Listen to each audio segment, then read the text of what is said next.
I'm not sure of the time frame between when my mom left and when both me and my brother were reunited with her.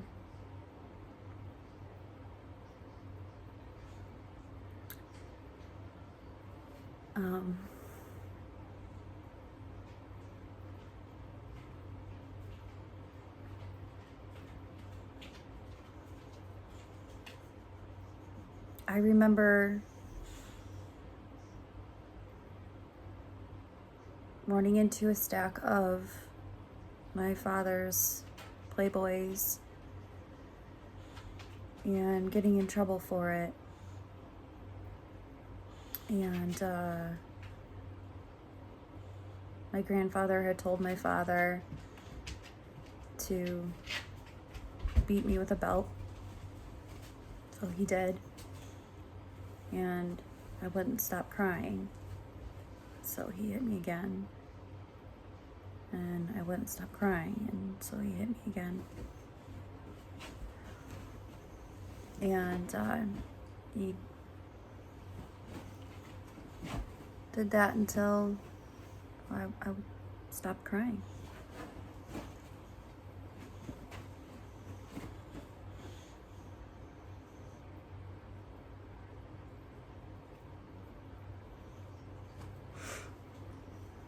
I was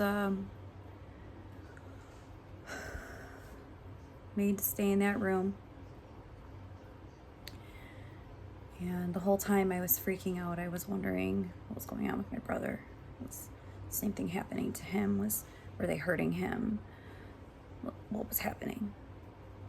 And so I started getting really upset. I started screaming, and then come and hit me with the belt again.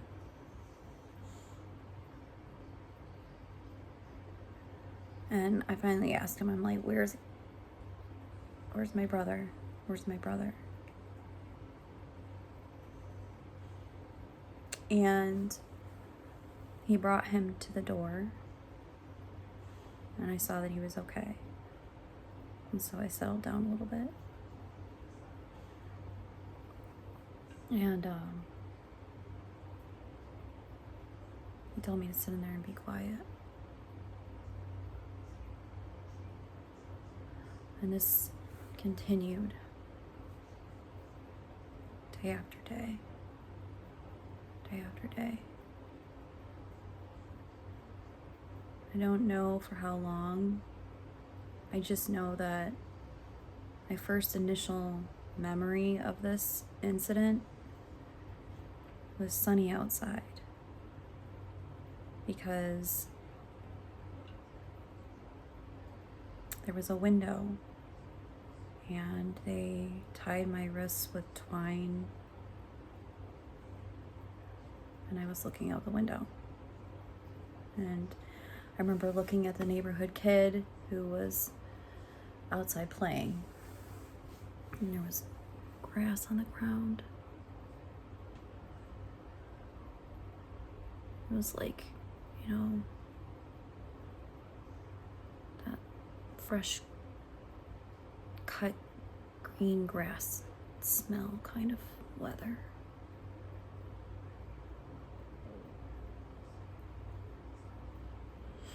And then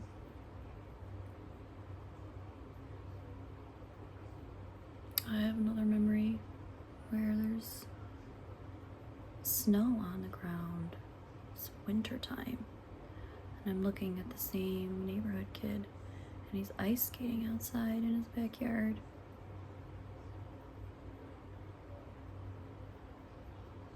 I don't know how much time went by, but during that time frame, they just chipped away at me, and chipped away at me, and chipped away at me, bit by bit, till I wasn't even anything anymore.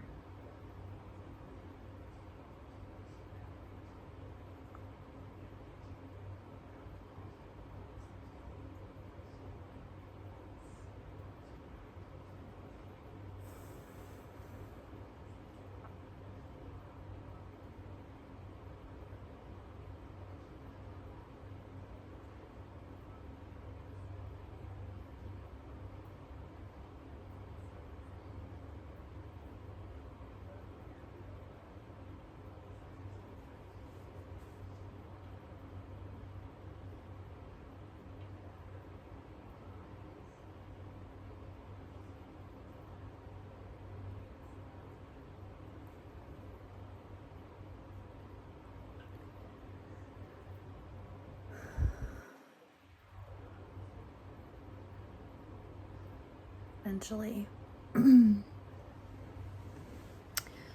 cold outside, and I remember at some point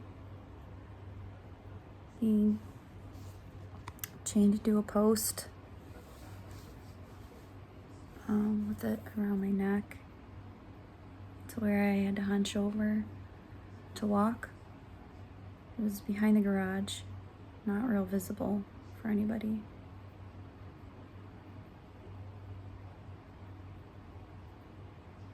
Snow would come in, and I learned how to build like these snow igloos to block the wind out. I would never pee in them. I would always go outside of them and pee, because I learned that if I peed on my feet would freeze. They would get really cold.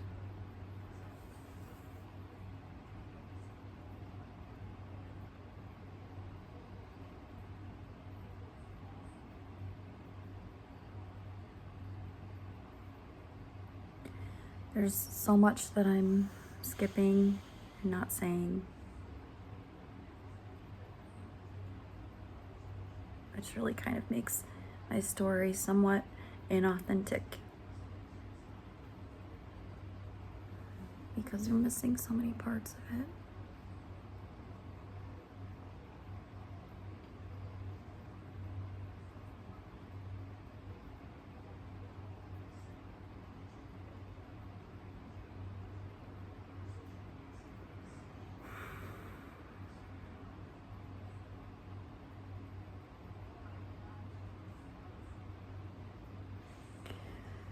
At some point,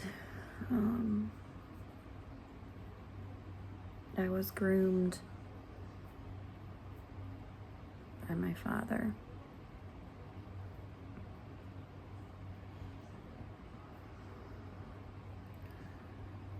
You know, same room. He would bring me food. He would be the only person I would talk to. If my brother tried to talk to me underneath the door, he was beaten. So I used to tell him not to talk to me.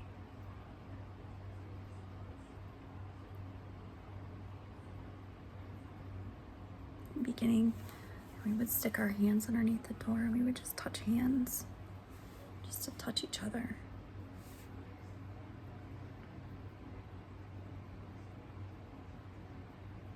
After a while, he forgot about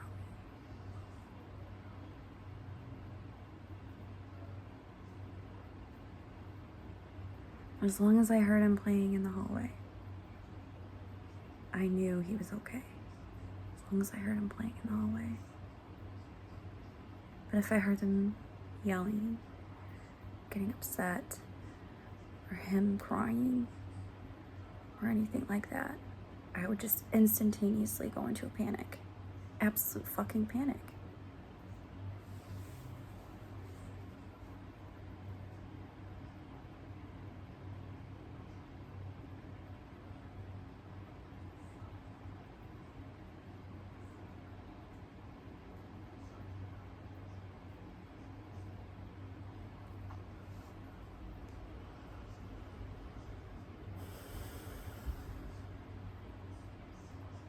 Little by little, my father took every innocent piece of me. Every innocent piece. And a lot of that was driven by my grandfather. My grandfather would push him. Oh, did you do this yet? Did you do that yet? No, you need to do it. You're a pussy.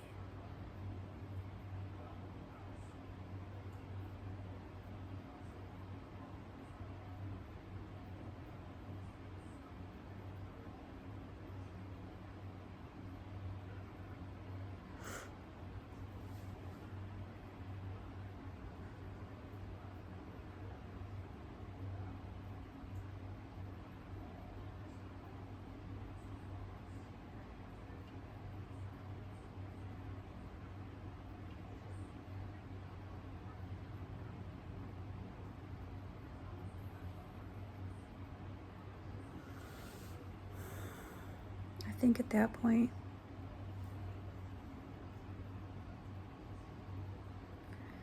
you were getting me prepared. You were grooming me for work.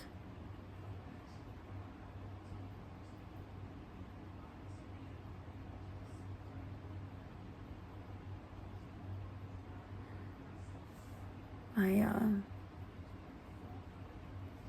grandfather would call them experiences, by an experience.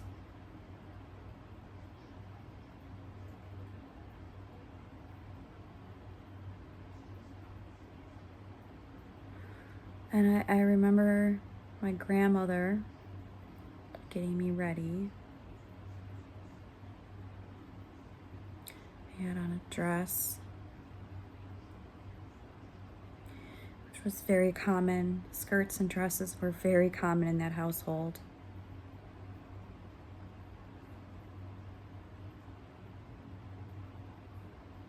They wanted easy access to you.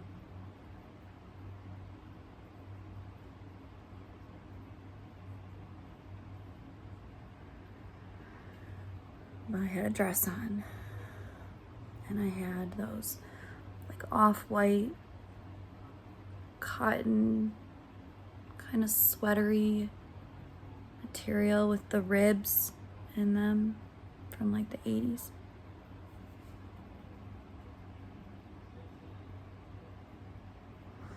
And my grandma was getting me dressed, and I had taken a bath and a shower.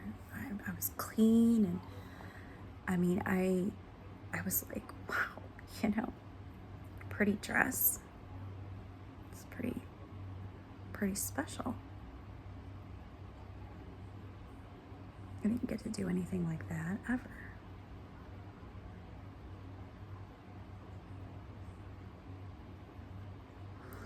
And then my grandma slipped a razor blade into the top of my tights.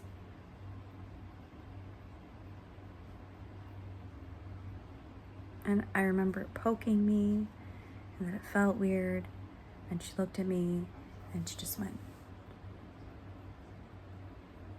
And I just instantaneously knew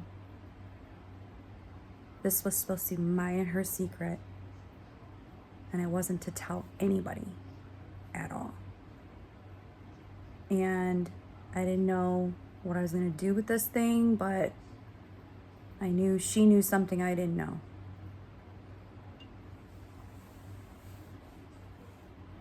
And so my father took me to a skating rink. And I was like, oh my gosh, I get to go skating. And I get to go skating with my dad. Like, at that time, I was so confused about my relationship with him. I didn't understand it. I knew I loved him and that he did terrible things to me, but I didn't know how to separate them.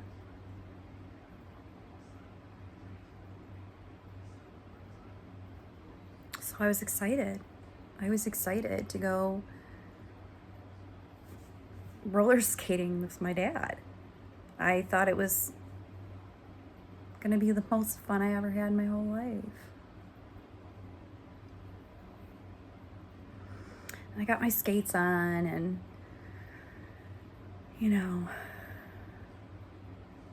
waiting for him to put his skates on. And I don't remember if he ever put skates on or not.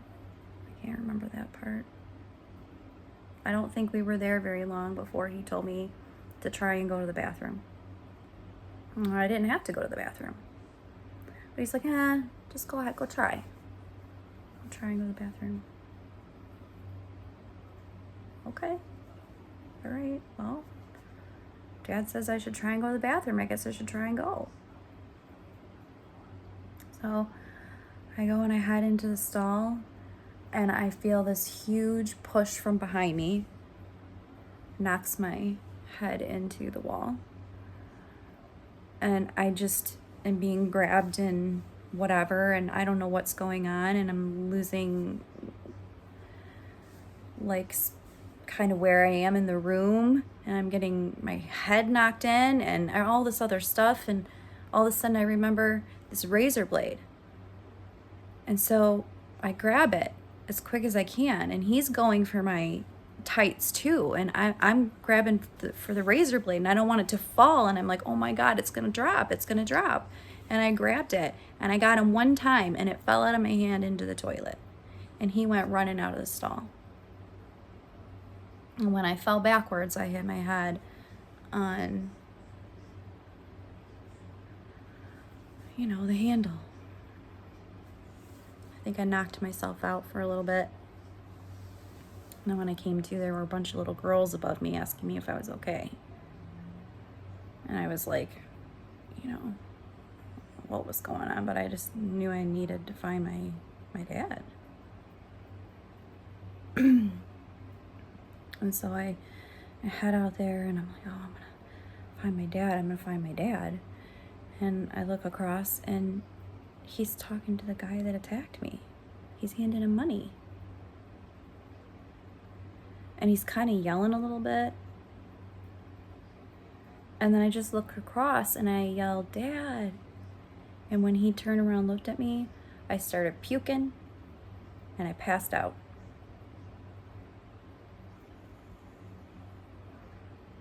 I don't remember a whole bunch else. I just remember, passing out on the floor, puking and passing out. And then I remember waking up in the truck or car. I'm not quite sure what kind of vehicle I was in. And thinking to myself, you need to play dead. You need to play dead, because these people are not here to fucking help you. They're not here to help you. They're gonna hurt you. And got back to my grandparents' house. And my dad brought me in, and he wakes his parents up and kind of tells them what happened. And my grandfather's poking and prodding at me, and I'm hurting when he's doing it, and I'm just holding it in and holding it in and holding it in, because I know that if he just thinks that there's something seriously wrong with me, they will take me to the hospital, hopefully.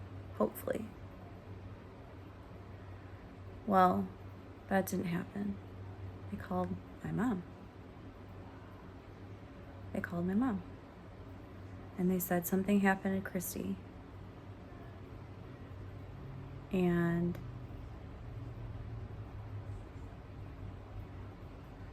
she needs you here. She needs to go to the hospital. Well, my mom knew what that meant. She'd done her fair share of hospital stays, with or without her kids, in tow. She knew what that meant. Something happened. She needed to get there quickly.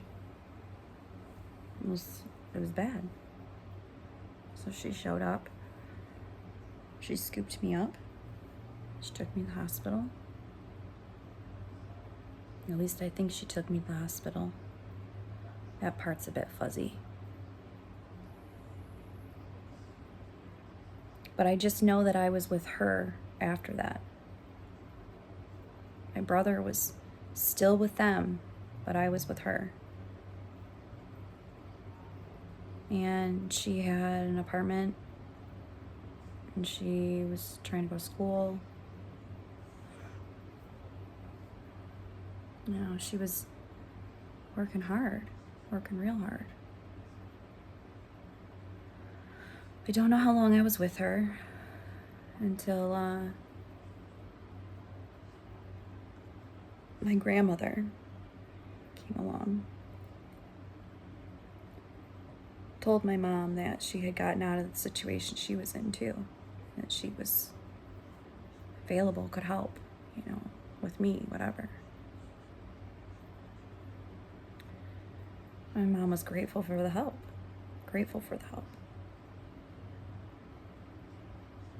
Well, She took me back there. When my mom was at work, she took me back there.